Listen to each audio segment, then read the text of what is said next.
It was the Sunday before Christmas. They planned on going grocery shopping for the holiday. Christian Breault kissed his wife Caitilin goodbye before she got on the road with their infant son, Caitlin's mom, and Christian's grandmother. Breault went about his evening until he got the gut-wrenching news. I got a text. It's from my wife, but it wasn't a normal text. It was a message just before 6 o'clock that read his wife was in a crash on Blue Angel Parkway. I put the car in park, shut it off, got out, I just ran.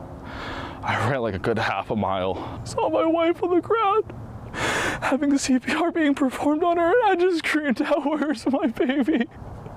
Caitilin died instantly, and her son Luke was untouched in his car seat. The other two family members were severely injured. I'm just thankful it was instant. She had to suffer.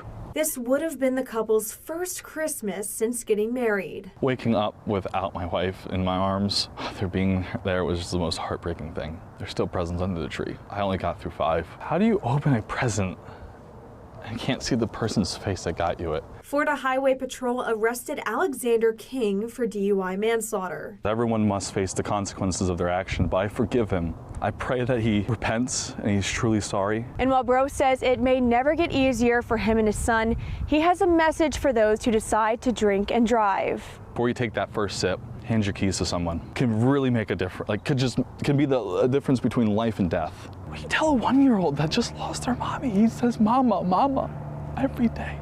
Everyone knew Caitilin. Everyone loved Caitilin. Breault says his faith is the only thing keeping him strong right now. In Pensacola, Maya Falgu, WKRG News 5.